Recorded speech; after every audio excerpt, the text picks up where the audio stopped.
Welcome back to the channel. In this video, I'm going to get a quick in-depth review about this AI platform, which is Tome AI.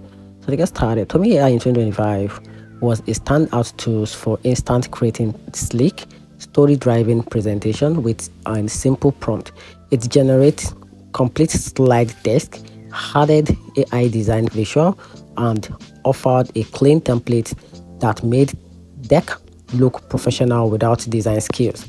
Teams appreciate the live collaboration features and the ability to embed content from tools like Figma or YouTube, making it a great option for marketers, educators, and startups looking to build a pitch quickly.